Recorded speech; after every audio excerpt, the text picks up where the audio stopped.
Good morning and good afternoon, everyone. A very warm welcome to today's webinar on decoding quality management, Lean, Six Sigma, and more for business improvement. I am Manali. I'm one of the conference and training producers representing the Informa group. And we have an expert trainer, Alan Power, with us today, who has been with Informa for more than 20 years as of now. And today's webinar, he'll be taking today's webinar. The webinar will be of 45 minutes, 30 minutes for the presentation and 15 minutes for the Q&A session. So if you have any questions, please post your questions in the chat box or the Q&A box that you will see right at, below your screen. And over to you, Alan, now. Thank you. Thank you, Manali. Good day, everybody. I'm in the United Kingdom and it's morning here. No, it's not. It's just after midday, so it's afternoon. So good afternoon and welcome to this short webinar about quality management. I'm going to start, if you'll allow me, to tell you about me first of all, so that you know something about my experience and what you might be able to glean from some of the experiences I've had in the past. My background is in the service sector, specifically the finance sector in the United Kingdom. I worked there for 34 years. I first encountered what we call quality management, we now call maybe Lean and Six Sigma and so on, in 1986. It was very new in those days, and there were not many people taking much notice of quality management in 1986, but I encountered what was going on in a company in the UK that was fascinating to me, and I discovered things like Lean and Six Sigma as a consequence. I then started running some training courses because I was working in learning and development, running some training courses on things like Lean and Six Sigma, although they weren't called Lean and Six Sigma in those days. And as a result of my interest, the bank I was working for made a decision to set up a new mortgage company, and they decided to do that, but they wanted to use quality management, Lean Six Sigma approaches to do it.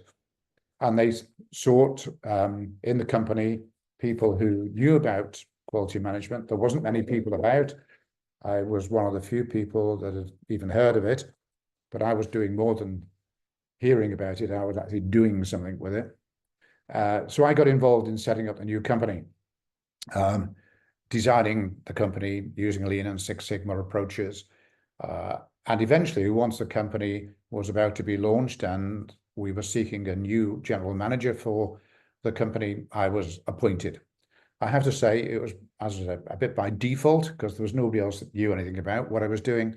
So I got it because there was nobody else, I guess. But I was general manager, managing director of the company for 7 years.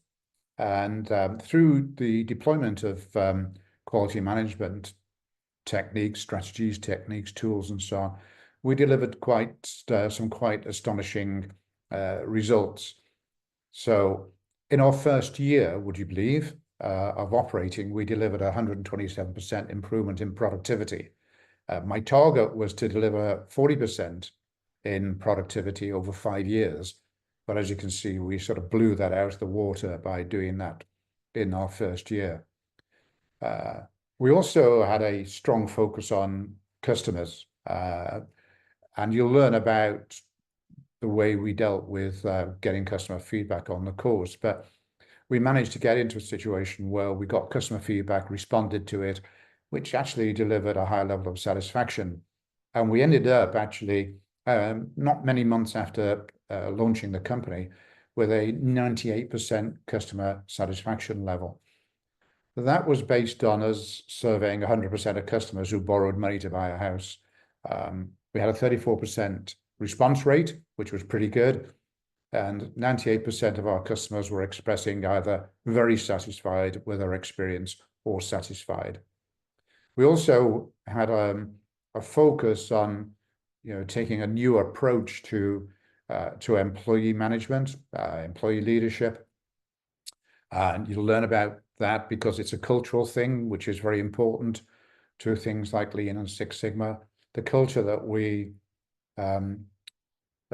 adopted was delivered high satisfaction levels amongst employees. So 97% of employees on a monthly survey responded that they're either very satisfied or satisfied actually working for the company. We had a very low level of turnover, a low level of sickness and absenteeism as well, that are good indicators of high levels of satisfaction.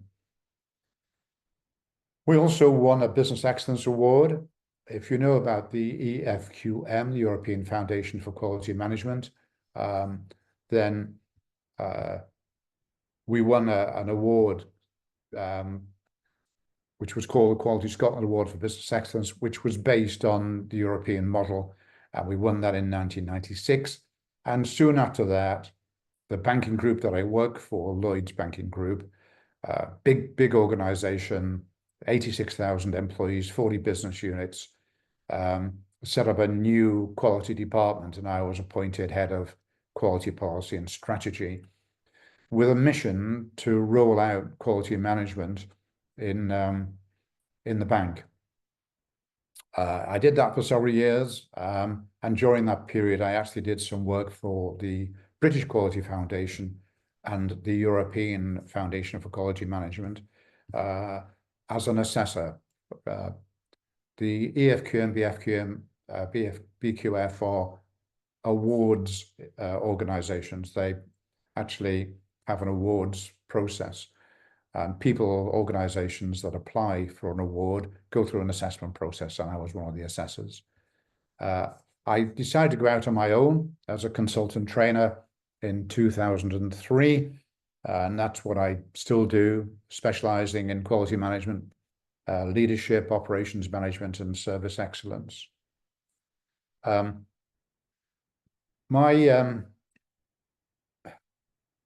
webinar today has an objective, which is, unashamedly say, my objective is to encourage you to attend my course, which is called the Certificate in Quality Management and Business Performance. I'll tell you the date of the next one at the end of the seminar. For me to do that, the process I'm going to go through over the next half an hour or so is to outline the sessions that you can expect to attend on the training course. And this, as Manali has mentioned, this presentation will take 30 minutes, and I'm leaving 15 minutes at the end so that I can answer some questions. So the questions will be answered at the end, not during the presentation. So if you have any questions, put them in the Q&A or in the chat box. I've noticed there are some in the chat box already. I want to tell you also about the course at the highest level. The course is designed for senior managers and those involved in business improvement activities, and it's suitable for all sectors. Finance sector, manufacturing sector, health sector, political organizations, local authorities, local government, national governments, and so on.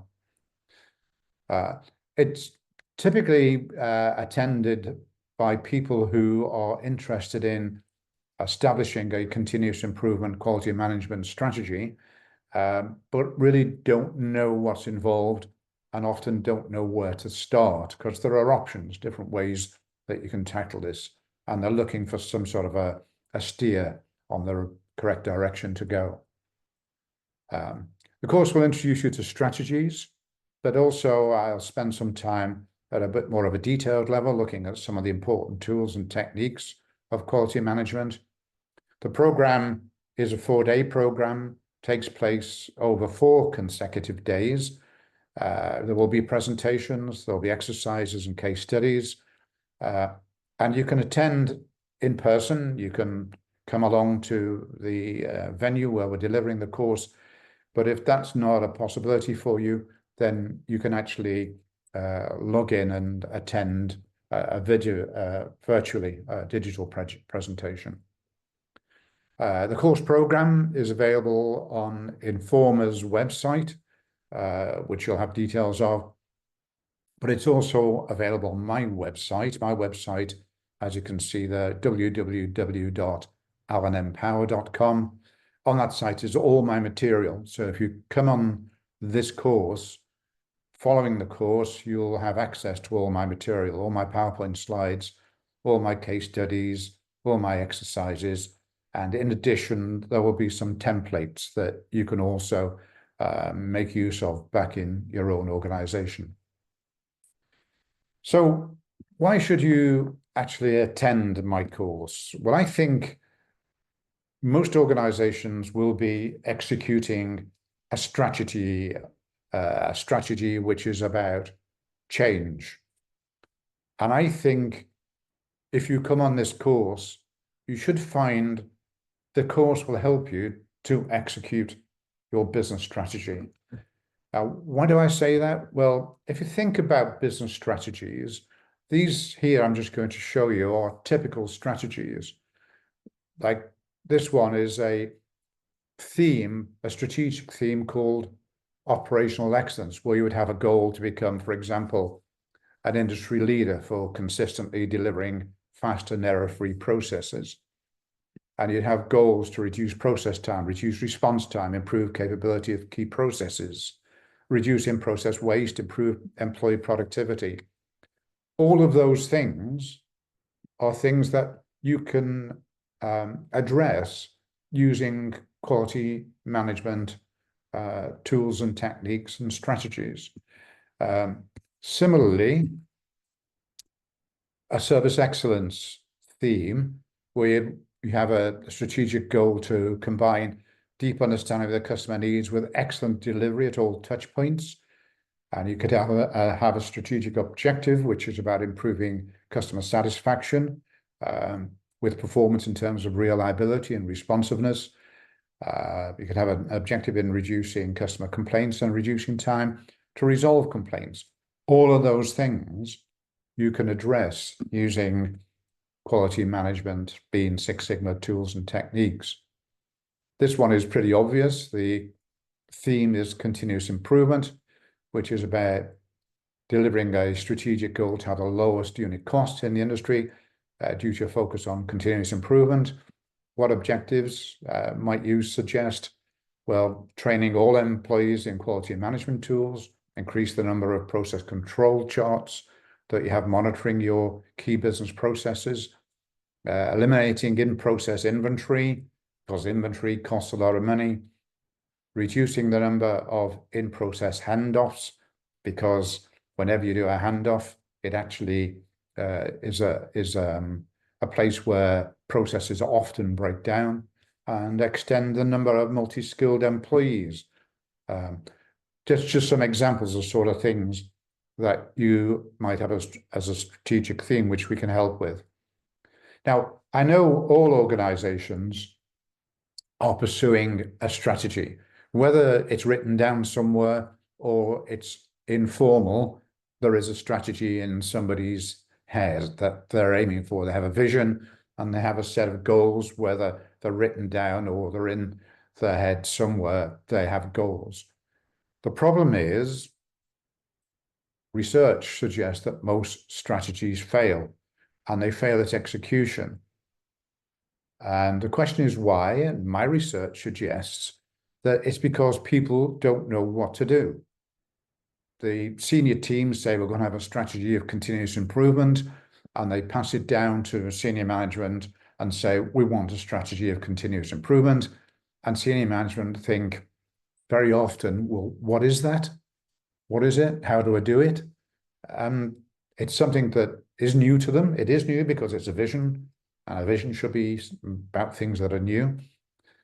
What they need to do is find out the sort of things that they can pursue, the sort of initiatives they can pursue that can deliver the strategy of continuous improvement and the eventual goal that the senior managers have set. So this course, my course, will show you what it is that you need to do to fulfill strategic visions. Okay, so how are we going to do it? So let me just walk you through the course. There are a number of sessions. I'm going to explain to you what each session is about. The first one is about the history and development of quality management. What I want to do with this particular session is to explain to you the more recent history. The history of quality management dates back several hundred years, maybe even to stonemasons in building the pyramids, where they looked at the quality of the work. Also in the Middle Ages in the United Kingdom, we had things called guilds, which were all about making sure craftspeople, tradespeople delivered a quality product or service to customers.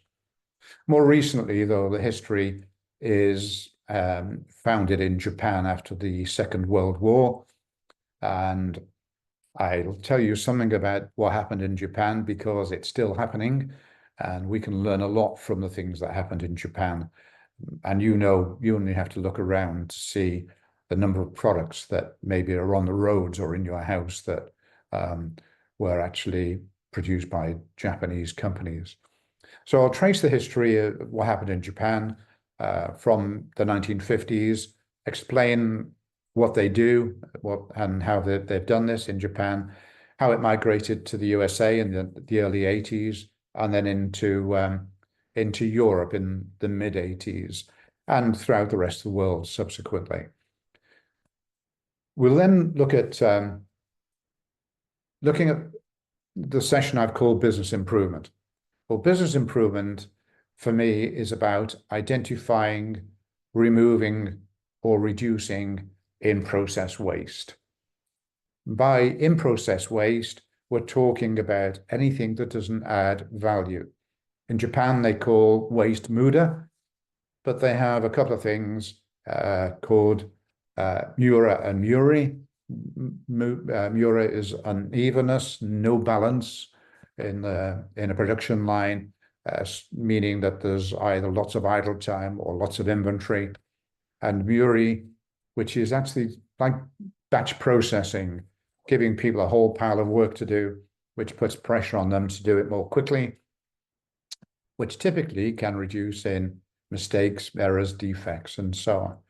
So we'll work on identifying, removing or reducing in-process waste by looking at some of the tools and techniques that you can use to do that. Things like process mapping, for example. And we'll have a number of exercises so you can actually walk away from the course with some expertise in using some of these tools and techniques. Not that I want you to become a process mapper. What I want you to become is somebody who is aware of the power of the tools, who may want to invest in training some of your employees in how to use these tools and techniques.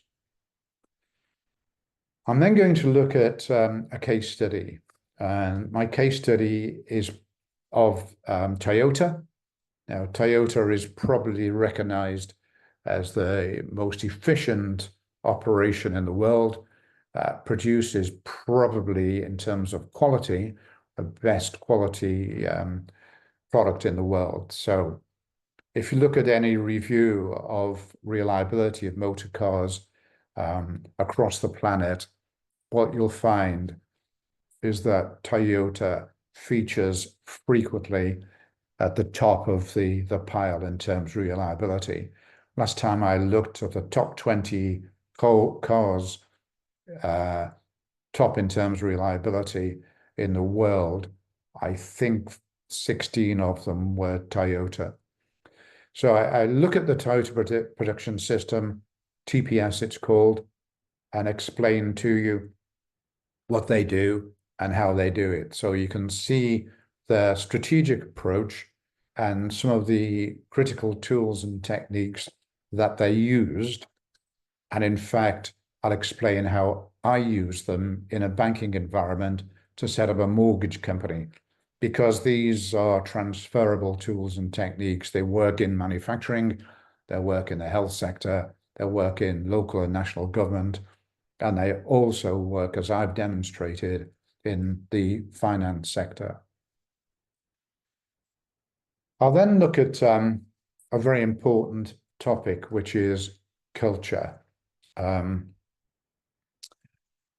Quite frankly, if you can't, as a leader, establish a culture of continuous improvement in an organization, then there's not a lot of point in establishing a strategy of continuous improvement. Culture needs to be understood, and we work on understanding what culture is, what it means, how you can read or measure culture, but importantly, what are the things that you need to do to address what might be regarded as a dysfunctional culture, so that people in your organization embrace continuous improvement as the way you do things around here. And that's what we're looking to achieve. Continuous improvement becomes not a project, not a program, not something that you're going to execute as an initiative over the next few years. This becomes something that is the way you work in your organization. It becomes part of the culture. Now, there are a number of approaches you can take, as I mentioned, to delivering and developing a continuous improvement strategy. And the first one I talk to you about on the course is lean.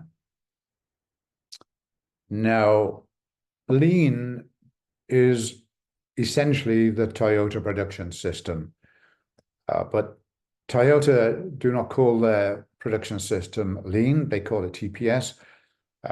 Lean comes from research that was done by the MIT, Massachusetts Institute of Technology. They did some research at the turn of the century into the auto industry, and they wrote a book that I recommend people to read, called The Machine That Changed the World. And in the book, The Machine That Changed the World, the authors, a couple of guys called Womack and Jones, they coined the term lean to describe Toyota. They said it was lean. In other words, it didn't have any fat. Everything that they did in the operation added value. They weren't carrying anything that wasn't actually adding value. Now, they describe in their book that their observations suggested that when establishing a lean strategy like Toyota, you need to take 5 key steps. Steps are here: identify or define or specify value, map the value stream, create flow in your process, establish a concept called pull, which means essentially only making a product when somebody is waiting for it rather than making it for inventory or stock. And then finally, seek perfection. We explore each of those stages, some in a lot more depth than others, and probably take a whole day just on talking to you about how you can develop a lean strategy, what the strategic steps are, and what the important tools and techniques that you need to develop expertise in at each of the important stages. We then move into an area that you may have heard of called Six Sigma. Six Sigma was developed by Motorola in 1986 and became very popular in the late 80s, early 90s, and remains popular now. Six Sigma is different to lean in that lean is more intuitive. With lean, it's not data-based, it's observation-based. You can see waste, and when you can see waste, you can do something about eliminating it or reducing it. With Six Sigma, it's more about data. There are more tools and techniques which are to do with statistics. The training for lean is typically only a few days. The training to become an expert in Six Sigma can be anything up to 20 days, depending on which industry you're in. in my industry, in my company, I got all my staff trained in some of the tools of Six Sigma, but the tools that I needed were quite minimal in terms of the extent, and it only required my staff to attend a 3-day training program to learn how to do things like process mapping, as well as put together things called statistical process control charts.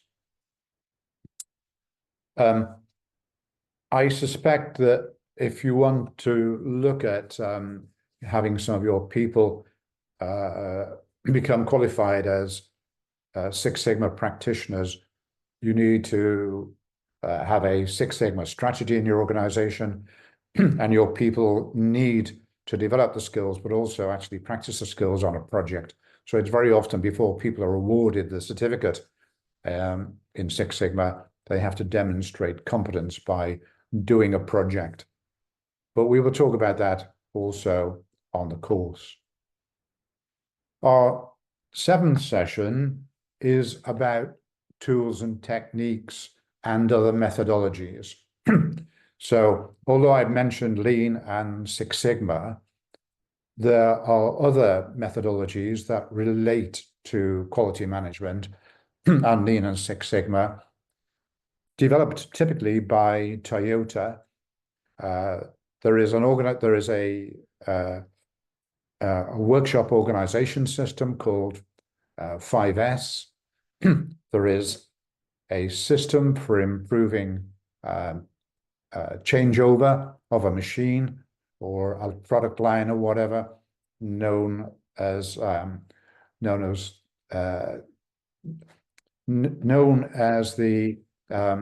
change of die being a tool. And there's also something called FMEA, or failure modes and effects analysis, which are tools that relate to methodologies that relate to Lean and Six Sigma. And we'll spend a little bit of time on those, just introducing you to each of the tools and techniques and methodologies, because they may be of interest to you. And then our session 8 is about the European Excellence Model. Some of you may have come across the European Excellence Model. If you live and work in Dubai, there's something called the Dubai Excellence Award. Abu Dhabi is the Sheikh Khalifa Excellence Award. Both of these awards are based on the European Excellence Model.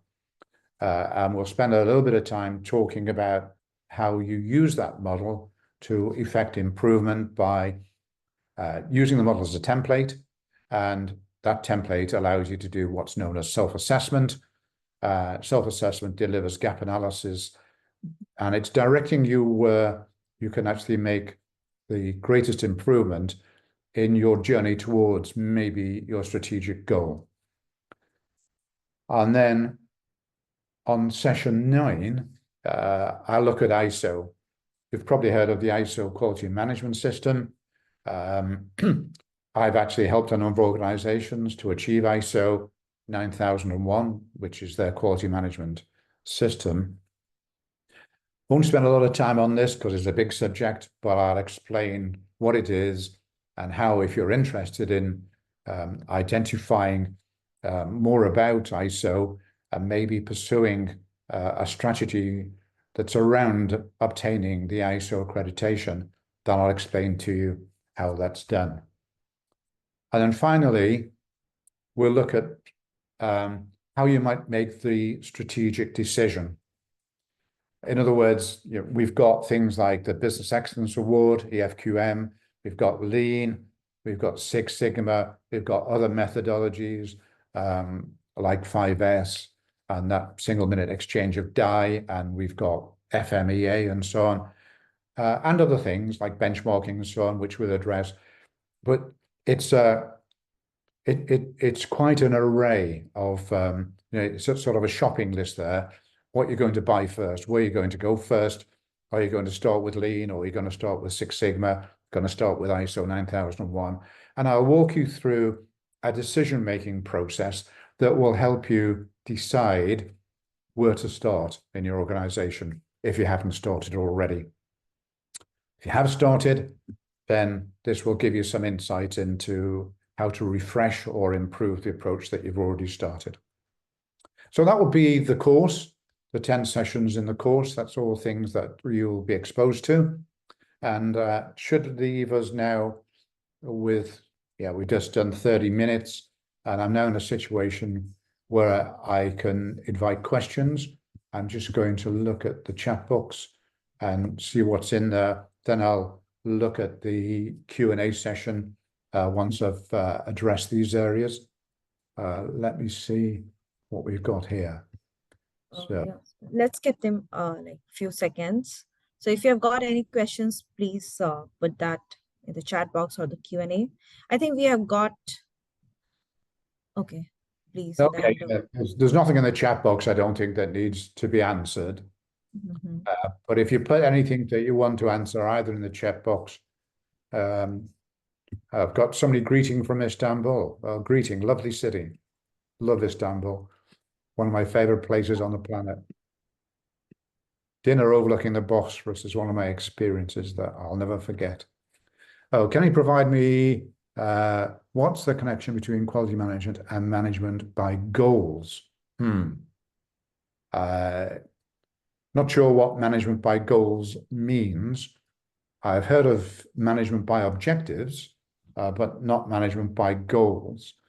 Quality management probably is that has a bigger vocabulary, has a bigger set of tools and techniques. Quality management is all-encompassing.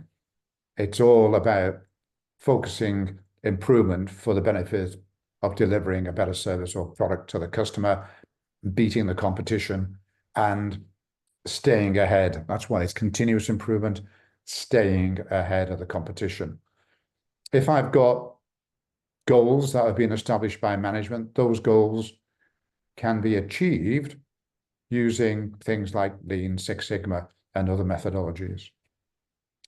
I hope that answers the question. If it doesn't, come back to me. Okay, so have a look at the Q&A questions. The price of the course, we will send you. We also have discounts running as of now. I mean, if you register after this, since you have participated in the webinar, you get an additional 10% of discount. If you can send an email to me, manali.kumari@informa.com, I will send you the price details and other details. Sorry, I would just add to what Manali has said is that, yes, there is a price to attend, but you need to ask yourself the question, what's it worth? What's it worth to you? If this can introduce you to a number of strategies that can have a profound impact, positive impact on your business, then it's probably worth a lot. Remember what I said at the beginning, 127% improvement in productivity, achieving a 98% customer satisfaction level, about a 97% employee satisfaction level, low labor turnover, low sickness and absenteeism, and high levels of motivation, so that everybody in the organization is continually thinking about how can we make this product, this service we're delivering better for the customer. And by the way, it's not only better for the customer. Whenever you make anything better for the customer, you're actually improving the efficiency of the organization. Quality management is free. It has two focuses: better service for the customer and a much lower cost for the organization. Remember the 127% improvement in productivity. Okay, let me just take this one. I think there's somebody in the chat box. We got 3 in the chat. Okay. Okay, the one, Ashad Ali. Hi, Alan. You spoke about change initiative and how TCOM can help with the execution, but you didn't mention the importance of the human factor rather than a process solution. In the absence of a strong change management plan, TQM is suboptimal. Correct. Okay, that's his word, mine. Correct, not mine.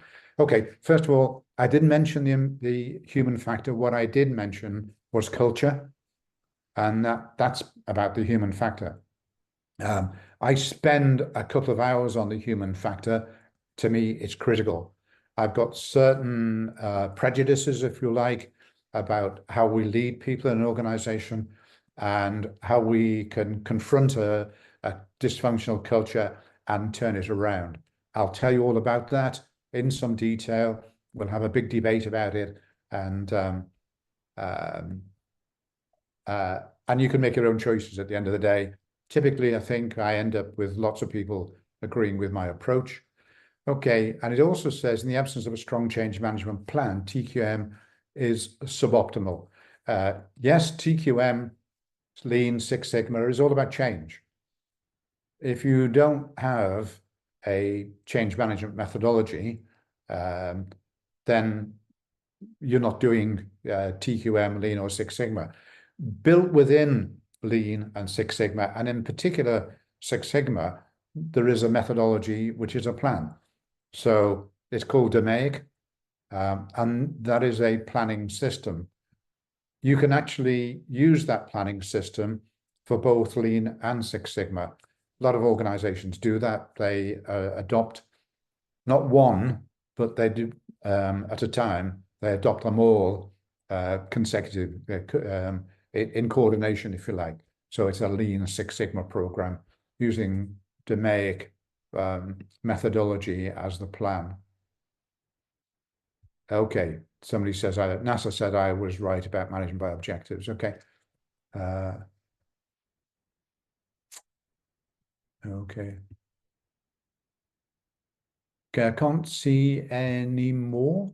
Manali, can you see any more questions? Oh, there might be more in the chat box. That's all. I see that's all for now. Let's give them a few more minutes. There you go. We have one more. Yeah, I've got plenty of time. I'll give you another 5 or 6 minutes. We'll wait here and see if anybody comes up with anything. Please feel free to ask anything, quite frankly, because I'm happy to share as much as I can with you in this short period I'm with you. And please wait, because the last time the last thing I want to do is tell you when the course is, the date, and so on. I've now got another question.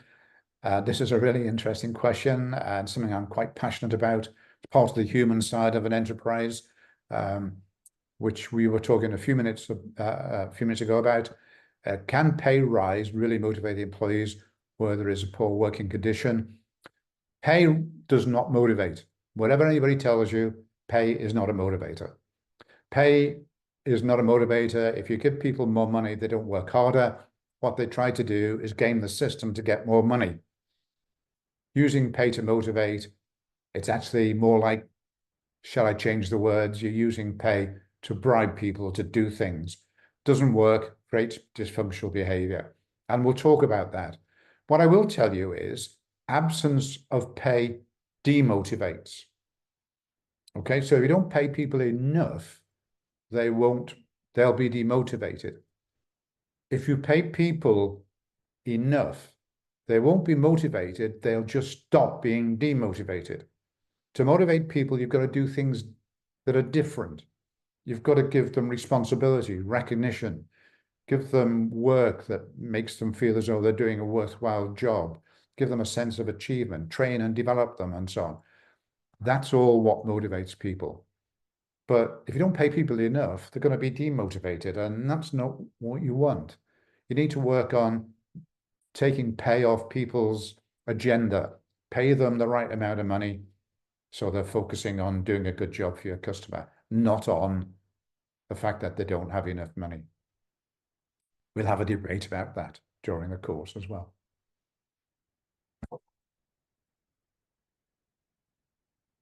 Okay, any last questions to come?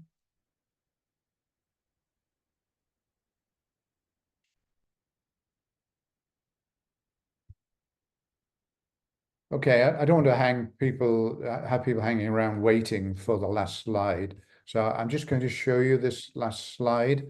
Okay, so my next course with Informa is in Dubai on week commencing the 7th of October for 4 days. If you want to know more about it, then here is an email address. And this is the Informa's email address. ME stands for Middle East. ME inquiries at informa.com. You can also contact Informa using WhatsApp or a telephone. And here is the number, +971 551 760524. You've also got my website address, which I gave you, Alan Empower at AOL, sorry, www.alanempower.com, alanempower.com. And on there, you'll find access to all my material. A lot of the material is password protected, and you have to be on the course to access it, but you'll get the passwords when you attend the course. And as I mentioned, the material will be available to you after that. But what is available without password is details of the courses. So the outline of the training program you can actually get from my website, and if you wish, download it onto a device. But it's time for me to go. I guess time for you to go too. Please let me thank you for attending, for listening to my pitch about my quality management course. I sincerely hope that it's struck a chord with you, and that maybe you'll attend my course in Dubai nearer the end of the year. In the meantime, good luck, stay healthy, stay safe, and I'll say goodbye. What if you and your team can be even more informed, competitive, accomplished, even more successful, with programs designed to inspire and empower everyone to become even more? Introducing Informa Connect Academy. With hundreds of global, digital, and in-person training courses led by world-renowned industry experts, reimagining learning experiences for even more unlocked potential. Informa Connect Academy, available at informaconnect.com/academy.